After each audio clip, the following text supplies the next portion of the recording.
We've all heard the rumors that cops pull over people with out-of-state license plates because it's easy tickets and easy money. That's not really true. But what if you do get pulled over when you're in another state or another country?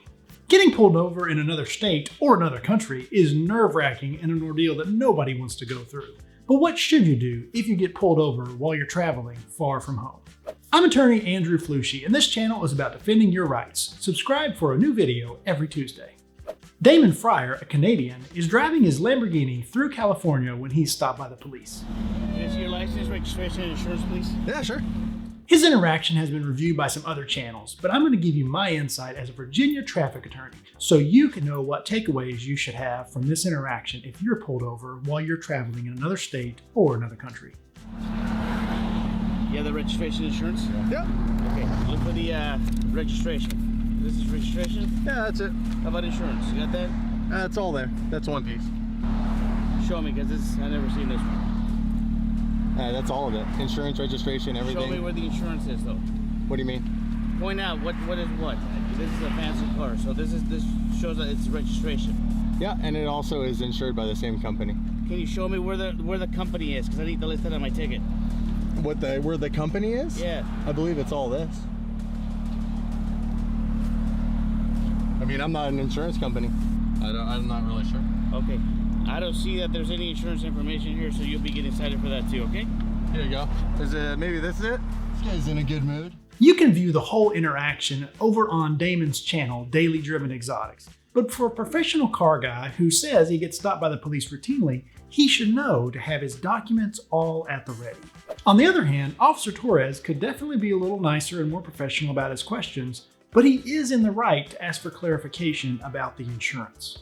Maybe I should send Mr. Fryer one of my document holders, so he'll have all his documents at the ready in his glove box at all times in the future. Your license, you don't have a license. I do have a license. In California, you don't have a license. 100% I do. I just ran you, and it states that none was issued ever to you. I'm not from California, I'm a tourist. I'm Canadian, you're holding a Canadian license. I also just gave you my insurance, and your aggressive manner is very unprofessional. You didn't give me your insurance at all. You gave me less time to look it up and figure it out. You kept insisting that the piece of paper you gave me had both. I go, I don't see it. That's what I thought it was. Okay, well then don't think. That's what people get into trouble, when they start thinking. At this spot, I think Mr. Fryer went a little bit on the offensive. I am all for flexing your rights and not letting the police push you around. However, Officer Torres is trying to tell Mr. Fryer that the system is not showing that Mr. Fryer has a valid California license. And Mr. Fryer is apparently used to this exact exchange while driving through California.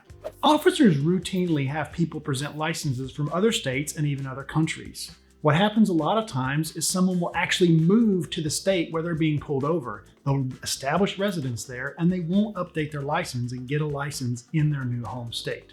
It sounds like Officer Torres may be trying to ineffectively investigate that issue. So what if you find yourself in this situation?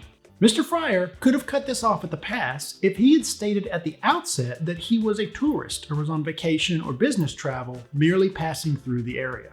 This is a rare time when it actually would make sense to provide information to the police so they know that you're entitled to be driving on your foreign driver's license. If Mr. Fryer was pulled over in Virginia, he would be legally allowed to drive on his Canadian driver's license under Virginia Code 46.2-307.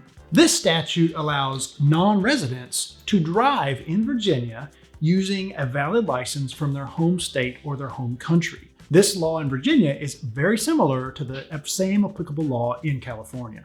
However, note that these are both exceptions to the license rule. Both states have a statute that says you must have a valid license from our state in order to drive on our highways.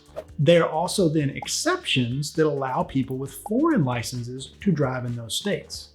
In order to drive in California under this exception without having a valid California license, you need to prove that you are a non-resident under the code and that you have in your immediate possession a valid license from your home jurisdiction.